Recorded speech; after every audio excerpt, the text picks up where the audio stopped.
Good morning. We're going to see who's up early. See who's up early this morning.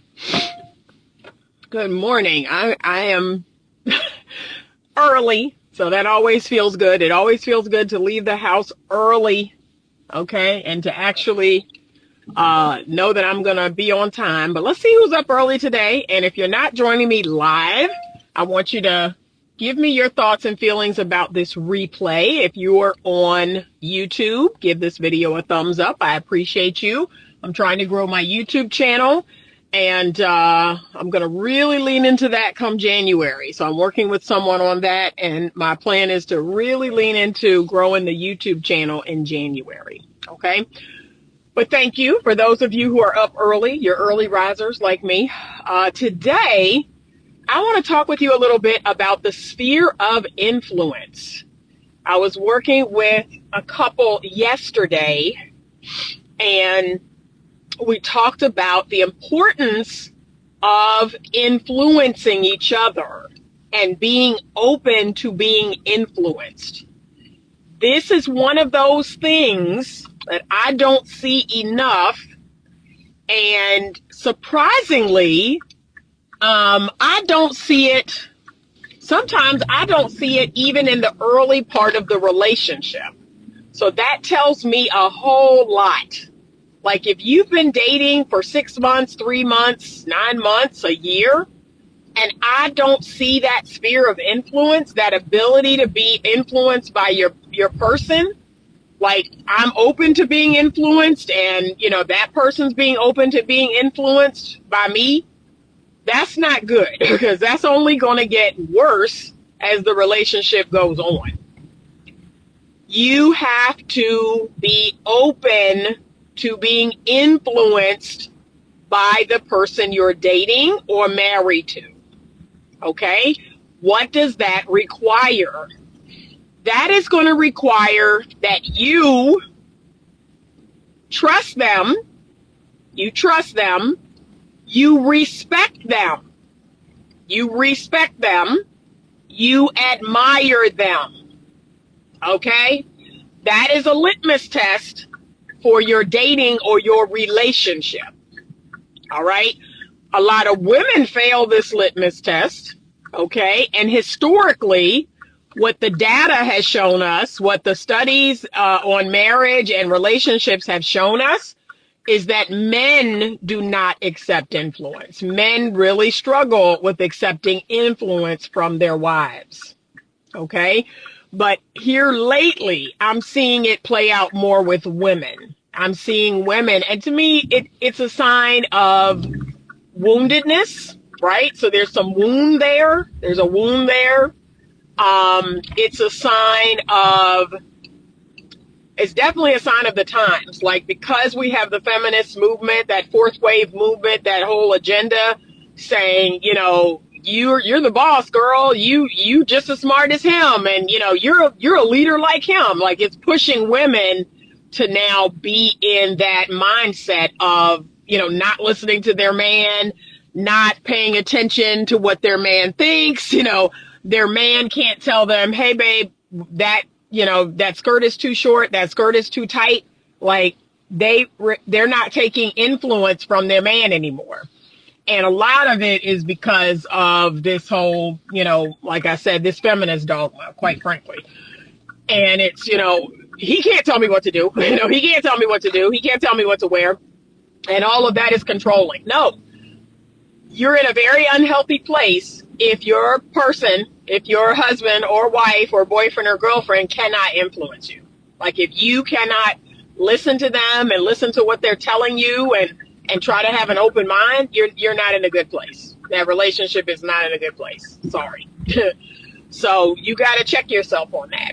And then too, I'm seeing an epidemic of people, dating people or even getting married to people. Again, I've talked about this before. I don't understand it. I don't know how y'all can do it.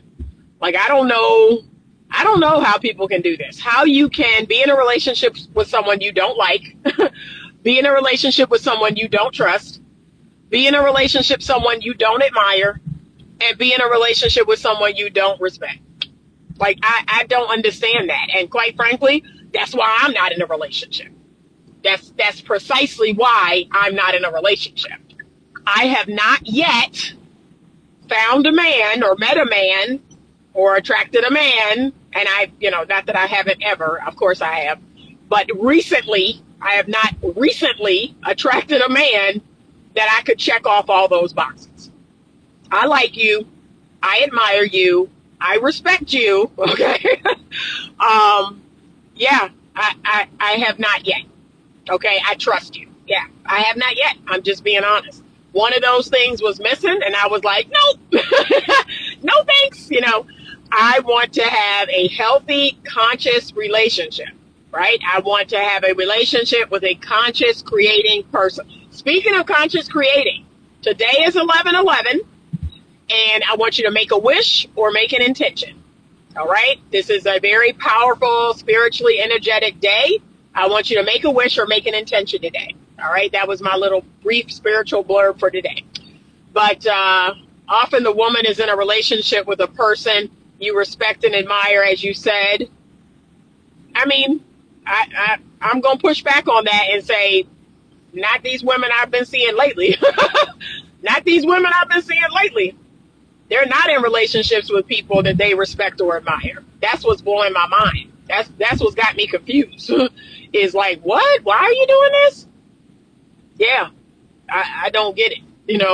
They don't respect them. They don't admire them. They don't trust them, and they don't like them.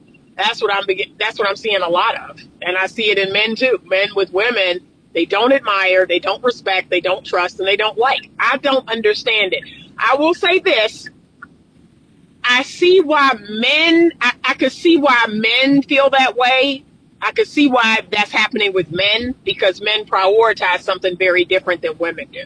So I understand why men have this whole, I don't need to admire her. I don't need to like her, because like I said, their end game is totally different. But for women, to me, it's crucial that those 4 boxes be checked. But I've had boxes checked where I liked the person. I didn't admire them. I didn't admire how they were living. I've had boxes checked where I trusted the person. But I didn't always respect them, okay. It's tough.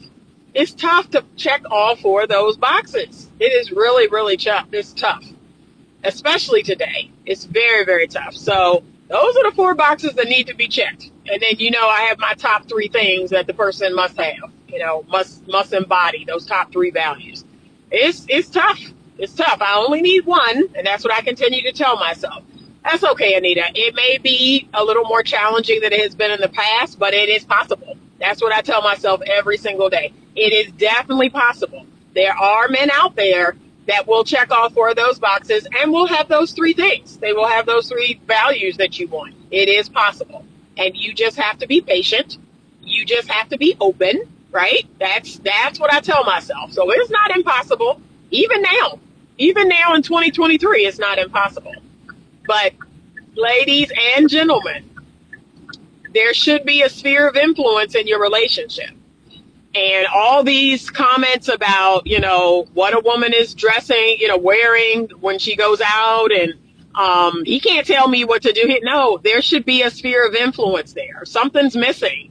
If you can't listen to your man say, hey, babe, don't go out at 12 midnight to put gas in your car. Don't wear that out. I don't feel comfortable with you wearing that to the family reunion. Oh, if you don't have that, something is missing. Either respect is missing or trust is missing. Like something is missing. Something is missing there. And you need to check yourself, like you barking back at the person making the suggestion. And guess what? The same goes for the fellas.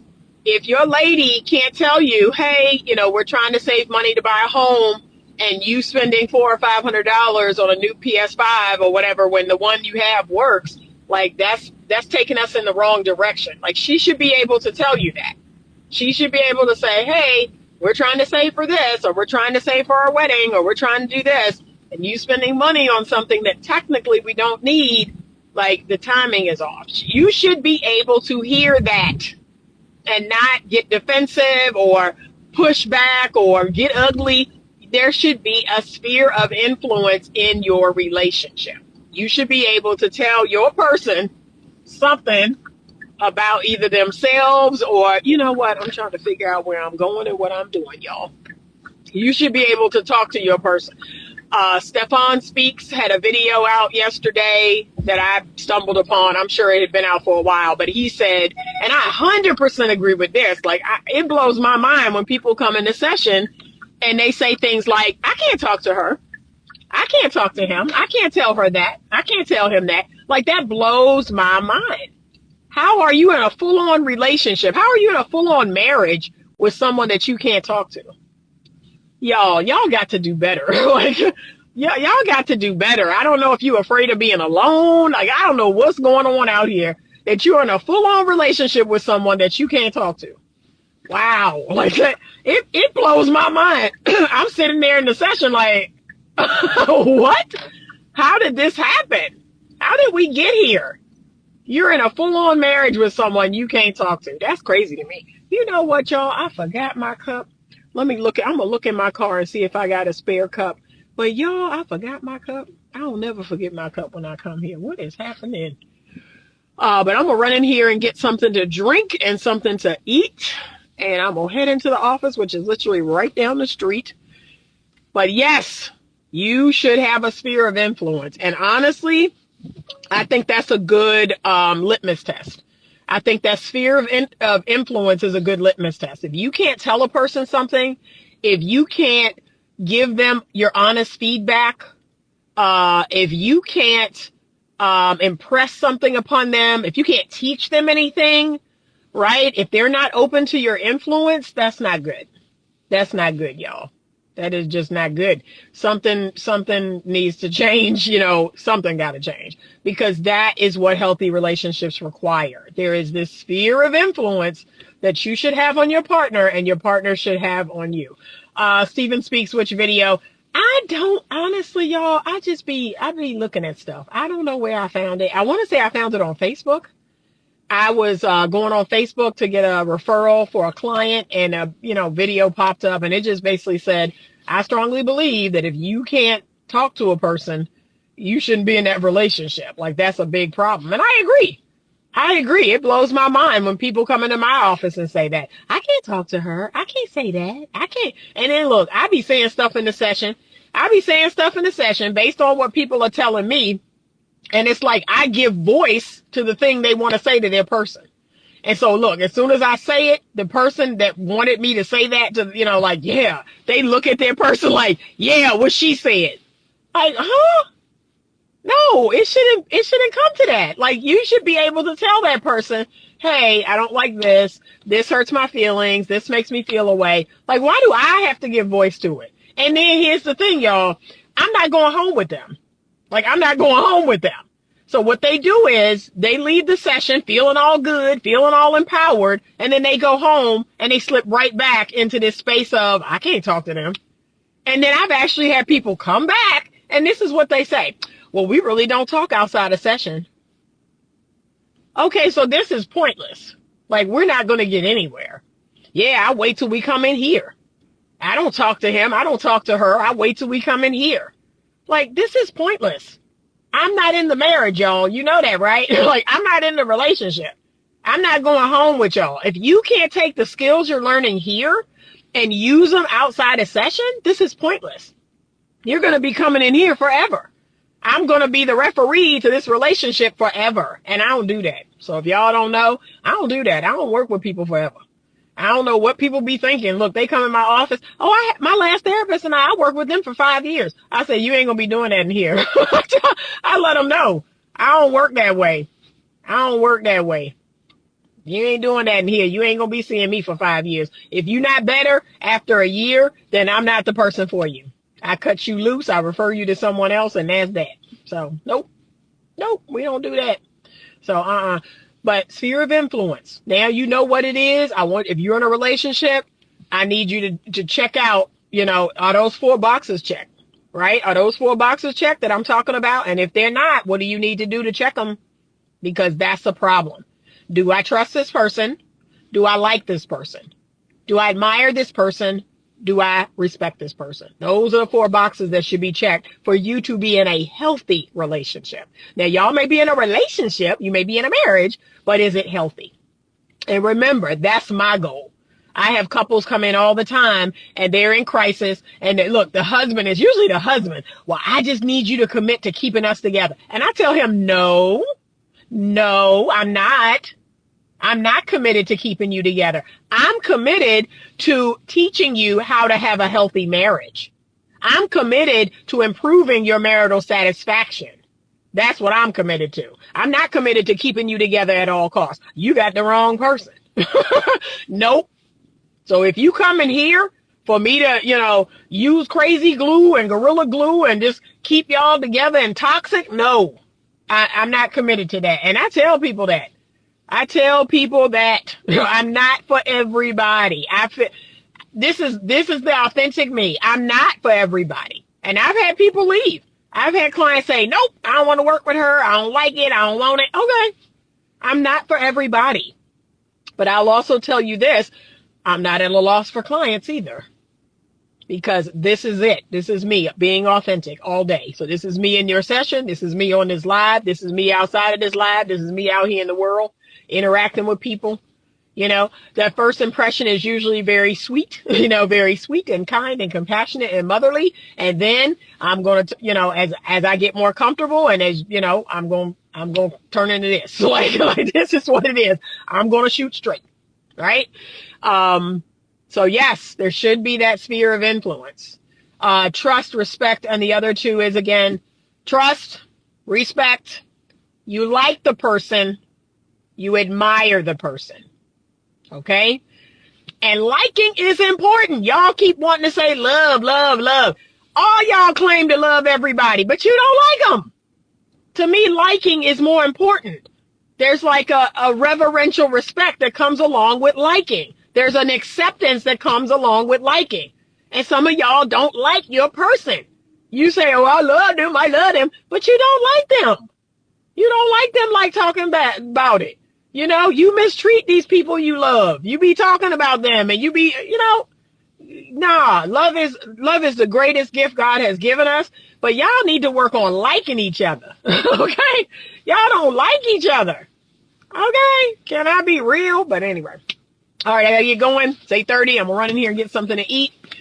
Thank you once again for joining me on these lives. I so appreciate you all. I have a couple of podcast episodes coming up, so I'm going to create some content this weekend and start posting about it.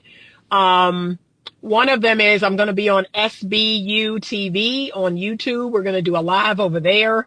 So I'm going to get some information from SB about that.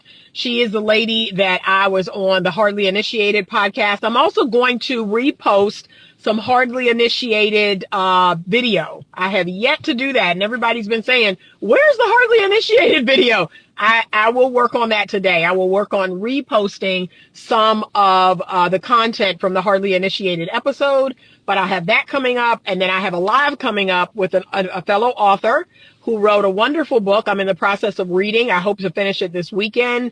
So I'm going to talk more about that. I'm going to create some Instagram posts about that. So please join me in both of those. One is going to be over on YouTube on a live. The other one's going to be here on my Instagram next week, I think Tuesday and Friday evening. So I will be posting more about that. All right. Thank you. She said that was such a good episode. That's how I found you. Thank you so much. I appreciate you. I appreciate you for supporting. I love you all.